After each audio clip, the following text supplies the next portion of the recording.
Hello everyone, welcome to Gosport Railworks. My name is James and today we're doing another 3D printed kit. This time I'm doing the LBSCR K-Class, which is a 260 tender locomotive, and it's a rather handsome looking engine. I quite admired it for a while and I really wanted to add one to my collection. The previous kit which I've heard about it was the Graham Hughes one, but that's long out of production, so I basically made it myself. And yeah, I'm quite happy with how the print has turned out. I do have to point out that the little bit of filler here is because I kind of mixed up which version I had to print, because it does come in 2 domed and single domed varieties. The 2 dome is for mainly LBSCR period, but I'm doing mine in BR period, and by that time they only had the single dome. So basically I ripped it off and then filled it in. So yeah, I just didn't really want to spend another hour printing just because I didn't get the dome right. And yeah, I did have to also fill in part of the buffer because it didn't quite print it off on this side, so I just wanted to smooth it out. But otherwise, it looks quite nice. And yeah, it's going to be a rather easy kit to do. I do have to add some weight to the inside, so I have got some lead tape. I need to drill some holes for the handrails and also other pipe work. So I've got the drill bits ready and also all the different bits of wire. And then I have to paint it, use all black, add some transfers. So I'll be adding the BR logo here, and also the lining, and the running number. It's going to be 32339 if I remember correctly. And then varnish it, and that's all the bodywork work done, really. I'll pop that there for a sec. Leave that there because I'll explain that in a moment. For the work on the chassis which I'll be using is a Ferris LMS IVET 2MT 260 tender locomotive, and it's pretty much the closest fitting to the K class. The alternative would be the Ferris N class, but the valve gear isn't quite exactly how I needed it. The IVET was much more closer. And yeah, the only work which you have to do to the IVET chassis is basically strip off all the body, keep the front buffers because you'll need them, because it saves buying new buffers. So pop them over here. And yeah, the only other work which you need to do is on the coupling, on the valve gear itself. I do have to mention this is a second-hand chassis, which is the reason why I'm missing the valve gear on this side. It was damaged, and originally the seller said it was easy to repair, but even for how I needed it, it was too fiddly, so I just removed it. I am going to replace it at some point, so I won't be gluing the body, the loco body, directly onto here just yet. But yeah, it's not going to be that difficult. It's just an extra £12, and I can just add it when I can. But this is how you would want the valve gear to be on the K class. You just need to remove the extra timing valves and all that lot, because the valve gear on the K class is very, very simple. It's very much like a what is it? I think it's the GWR 4700 class, something like that. It's basically just the slide valve here, well, not slide valve, the slide here, which goes back and forth, and the actual connecting rod between the cylinder and the coupling rod, and that's pretty much it, really. It's a very simple valve gear, which is why I'm quite happy with it. The other bit of work which you could do, which I'm not going to do because I'm still living in fear of what happened with my G16 class, is basically round off the cylinders a bit, basically make them only to the bottom half of the IVET cylinder here, and then shift them up, which will be a bit more closer to how the K class is, but like I said, I'd rather not mess with it. I'll leave it like it is and just deal with it, really. Plus it's got some nice lining, and I'm quite pleased with that. So other than that, that's all you need to do with the chassis. Remove some valve gear, remove the body, and all that lot, and yeah, that's it. And the tender to decay class is actually big enough compared to my usual LBSCR tenders, which is for my C3 class. Yeah, that fits on quite nicely on there, and you don't have to remove any of that.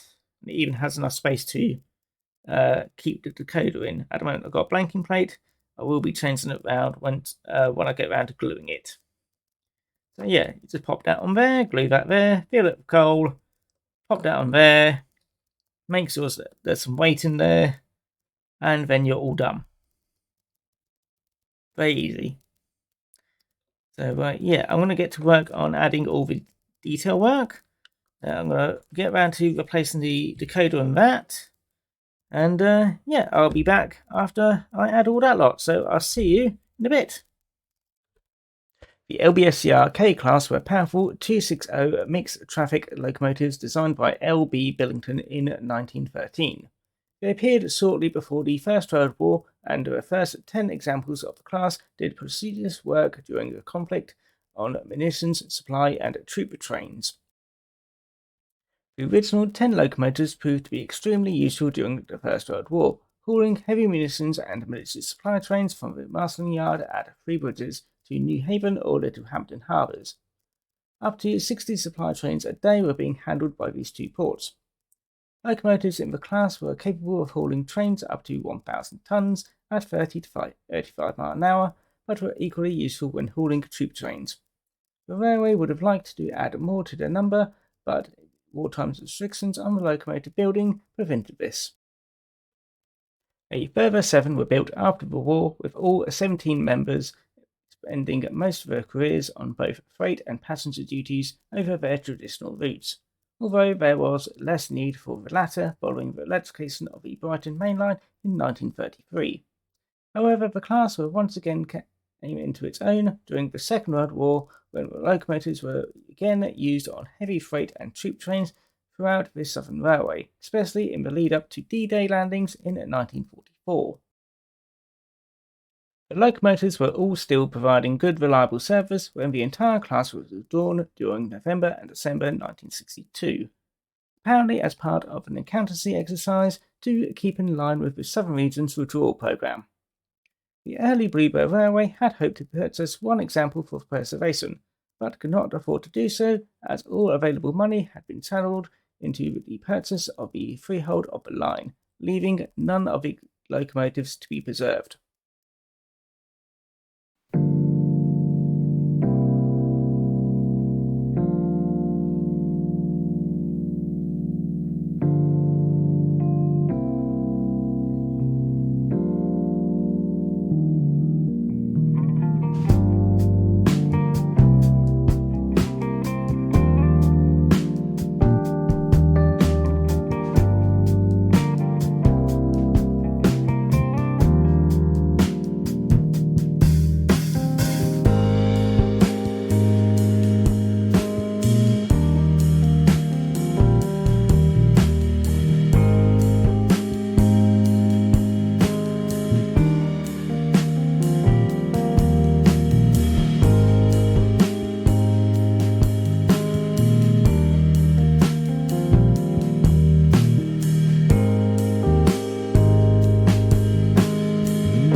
Right, here we are, the K-Class now on my layout. That's looking rather nice.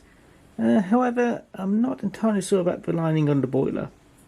Because, yeah, the reference pictures which I've got of it don't show it all that prominently.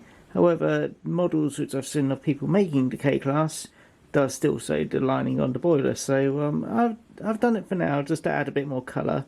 But if I reprint, well, if I'm going to have to reprint to fix the little bit where I had to remove the second dome, I'll probably just go with a usual just all over black and just do the lining on the cab side. But otherwise it's looking quite nice. I haven't glued down anything yet because unfortunately the decoders which I've got are being a bit dumb and I need to factory reset half a dozen of them. So I need to double check how to do that, and hopefully, I don't think that controller can do it, but I think my Hornby Select one, wherever I've popped it, can do that. So I'll have to factory reset a couple of decoders and see if that sorts them out. But I have got it on DC and it does run a bit jerky, but I think it just needs a bit of oiling and stuff like that. So let's get it running around layout. This is only on battery at the moment because I don't really want to plug in my other controller. But it does get it around layout eventually. There we go. This is the side without the valve gear, so yeah, do excuse that.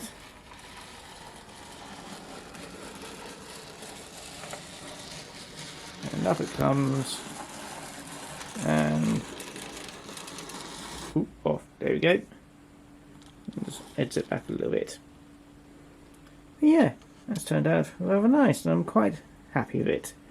And I'm now happy that I've got another LBSCR tender loco to run around my layout, and yeah, will be available for everybody to buy as well after the video.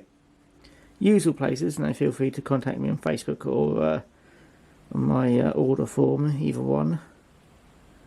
Things which I could do to improve it, well, specifically my one is basically sort out the cylinder, basically round it off and make that half the size, then edge it up a little bit. I think I will go with not having the boiler stripes next time. It's not on the N class, which is the class which is very much the same as the K class, but yeah, that, let me have a quick look actually. No, it does have it, it's just not as prominent, so I'll see about if I can dull them at least. I'll have to look at that. But yeah, otherwise I'm happy with it, and yeah, I hope you enjoyed the video. If you did like it, feel free to like, comment and subscribe, and if you didn't like it, well, I hope you enjoyed it anyway. Do let me know what you think about the K-Class in the comments, and I'll see you all again next time. So take care now, bye bye. Let me just run off. There we go. Bye bye now. I will oil it by next time, hopefully.